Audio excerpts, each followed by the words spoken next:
नमस्कार दोस्तों, BST point में आपका स्वागत है।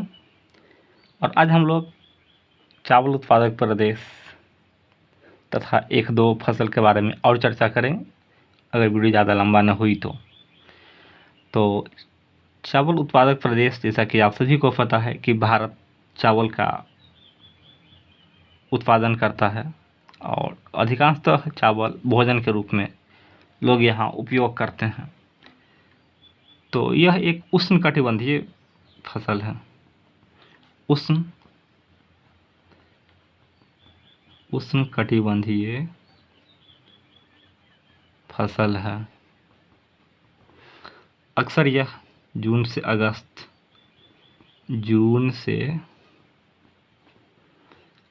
माह में बोई जाती है। जून से अगस्त माह में बोई जाती है तथा नवंबर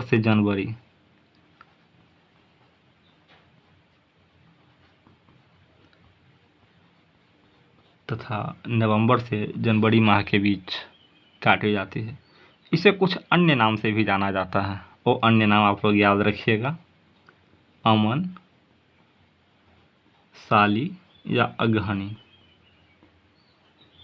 लिख देता हूँ इसका अन्य नाम ताकि आप लोग कंफ्यूज नहीं होइए। ये चीज़ें हुई।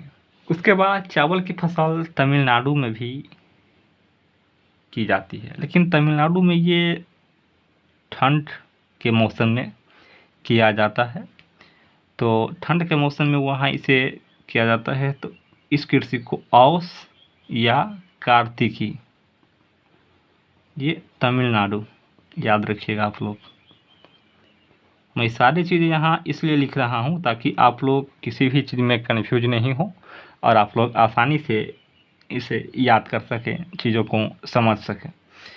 तमिलनाडु में ये शरद ऋतु में उगाई जाती है, जिसे औस या कार्तिकी फसल के नाम से जाना जाता है।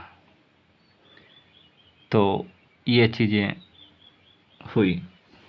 उसके बाद तमिलनाडु की बात मैंने आप लोगों को कर दिया। हाँ, अगर प्रश्न ये पूछे कि ये संपूर्ण भारत के कितने क्षेत्र में होती है, तो आप लोग याद रखिएगा 47%। संपूर्ण कृषि का 47% भाग पे चावल की खेती होती है। चावल की खेती के दो प्रमुख विधियां हैं, पहली विधि, दूसरी विधि। तो पहली विधि में आप लोग लिखिएगा बीज छिड़काव। जी हाँ, अगर आप लोग को जानकारी नहीं होगी तो ये आप लोग ये भी जान लीजिए आज कि बीज छिड़काव करके भी चावल का उत्पादन, चावल की खेती की जाती है। और पौधारोपण, ये तो आप लोग सब लोग जानते ही हों, तो इसके बारे में तो कुछ बताने की आवश्यकता ही नहीं है। तो बीज छिड़काव तथा पौधारोपण। अब इस फसल के लिए जो तापमान और कितना बारिश चाहिए उसकी चर्चा हो जाए। तो अगर बात की जाए औसत तापमान, तो औसत तापमान 25 डिग्री सेल्सियस तथा औसत वर्षा की अगर बात की जाए तो 150 सेंटीमीटर इसे वर्षा की आवश्यकता होती है। ये चीज़ें हुई। तो भारत का जो कृष्णा तथा गोदावरी नदी के बारे में मैंने आप लोग को बताया ही होगा। अगर आप लोगों ने अभी तक उस वीडियो को नहीं देखा है तो प्लेलिस्ट में वो वीडियो होगा, आप लोग जाकर वहाँ से देख लें। तो कृष्णा गोदावरी नदी का जो डेल्टा क्षेत्र है उसे चावल का कटोरा, यहाँ फिर मैं लिख देता हूँ, कृष्णा गोदावरी डेल्टा क्षेत्र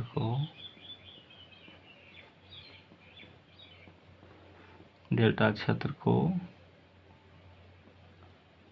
चावल का कटोरा कहा जाता है। तो इतनी सारी चीज़ें चावल से संबंधित हुई। अगर प्रश्न ये पूछ दे कि विश्व में चावल उत्पादन में भारत कौन से स्थान पे है, तो आप लोग याद रखिएगा भारत दूसरा स्थान पे है। अब अगर किसी को ये पता है कि चावल उत्पादन में विश्व में प्रथम देश कौन सा है, तब वो आप लोग कमेंट करके बताइए। भारत दूसरा स्थान पे है। ये सारी चीज़ें चावल के बारे में हुई। हाँ, थोड़ी सी और इसकी प्रमुख किस्में आप लोग लिख लीजिए, जो कि अक्सर एग्जाम में प्रश्न बनते हैं, उसमें से आप लोग लिखिएगा। बासमती 370, DRR 310, जया, पद्मा, रत्ना, भवानी, मंसूरी, कावेरी, जमुना। इतना आप लोग के एग्ज़ाम के लिए काफ़ी है। तो ये चीज़ें हुई चावल के बारे में, लेकिन हम लोग का टॉपिक था चावल उत्पादक प्रदेश, जहाँ से अक्सर प्रश्न एग्ज़ाम में आते हैं। तो देखिए, उसकी चर्चा अब हम लोग आगे करते हैं। तो चावल उत्पादक प्रदेश में आप लोग याद रखिएगा, मैं यहाँ आप लोग को 4 राज्य के बारे में बता रहा हूँ, जिसके बारे में आप लोग को याद रखना है। तो पहला राज्य पश्चिम बंगाल,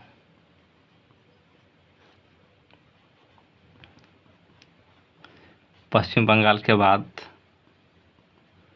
उत्तर प्रदेश, उसके बाद पंजाब और मध्य प्रदेश। मैं यहाँ आप लोग को ये बता रहा हूँ, लेकिन सभी फसल के बारे में एक अलग वीडियो आएगा, जिसमें कि मैप के माध्यम से आप लोग को बताया जाएगा कि कौन सी फसल किस क्षेत्र में उगाई जाती है, ताकि मैप के माध्यम से आप लोगों को और पूरा कॉन्सेप्ट क्लियर हो। चावल के बारे में मैंने आप लोग को बताया। अब हम लोग चाय उत्पादक प्रदेश के बारे में चर्चा करेंगे। तो थोड़ा सा पहले उत्पादक प्रदेश से पहले थोड़ा सा चाय की चर्चा हम लोग कर लें। तो यह मूलतः दक्षिणी चीन में यूनान के पठार का पौधा है।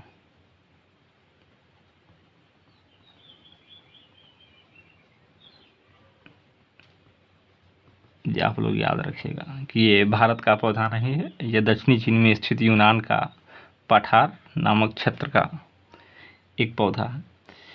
तो बात आती है भारत में इसकी कृषि कब प्रारंभ की गई थी, भारत में इसे कौन लाया।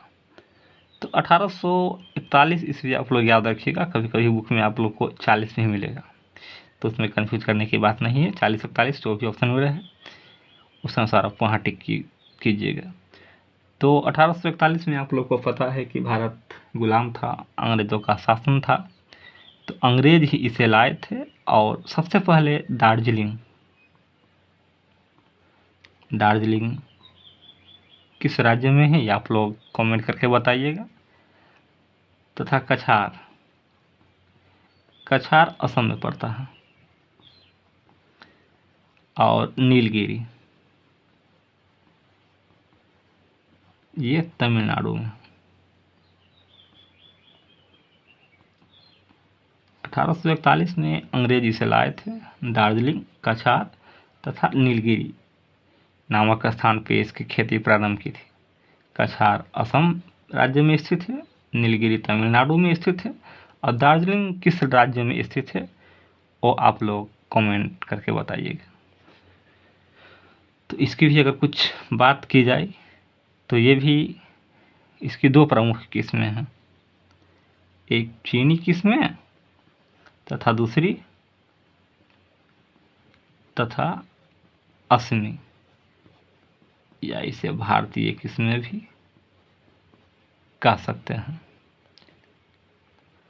तो इसकी किस्में से संबंधित ये चीज़ें हुई, चीनी तथा।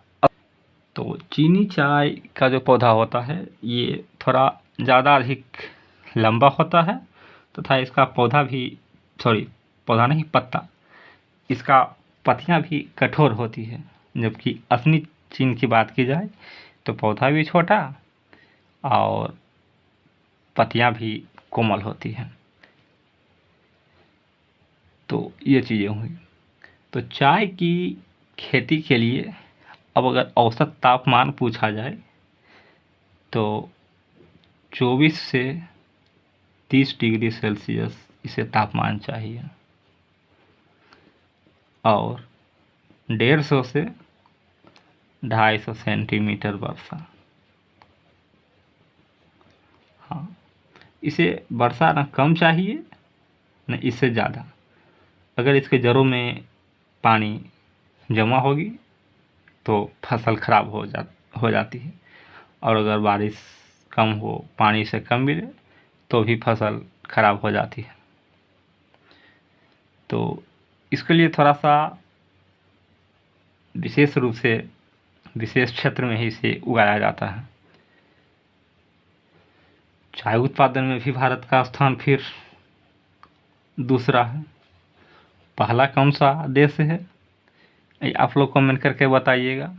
और ये भारत में अगर कितनी क्षेत्र में, जैसे चावल में आप लोग को बताया था कि 47% भाग पे की जाती है, तो अगर इसकी बात की जाए तो आप याद रखिएगा चाय 21 ये आप लोग चावल याद रखिएगा, ये नहीं कि आप लोग इसमें जोड़ लीजिएगा। चावल 47% और ये चाय 21.4%। विश्व में भारत का दूसरा स्थान है। तो अब चावल उत्पादक जो भी क्षेत्र हैं उसके बारे में चर्चा मैं आप लोगों से कर लूँ। तो राज्य मैं यहाँ लिखता हूँ 1 2 3 4। पहला राज्य असम, जिसमें कि लगभग 51%, 51 पॉइंट शायद, हाँ 1%।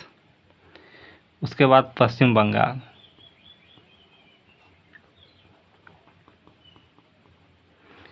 पश्चिम बंगाल में 23.17%,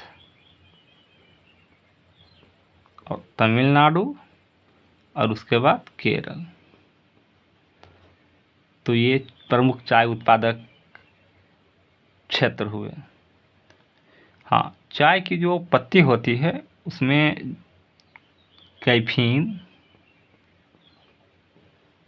तथा टैनिन प्रचुर मात्रा में पाया जाता है, ये आप लोग याद रखिएगा। तो ये चीज़ें हो गई आपको चाय से संबंधित। आशा करता हूँ कि आपको ये वीडियो भी पसंद आया होगा। वीडियो अगर आप लोग को अच्छी लग रही है, वीडियो से अगर आप लोग को लाभ पहुँच रही है, तो आप लोग वीडियो को अधिक से अधिक शेयर करें, चैनल को सब्सक्राइब करें तथा वीडियो को लाइक किया कीजिए। धन्यवाद।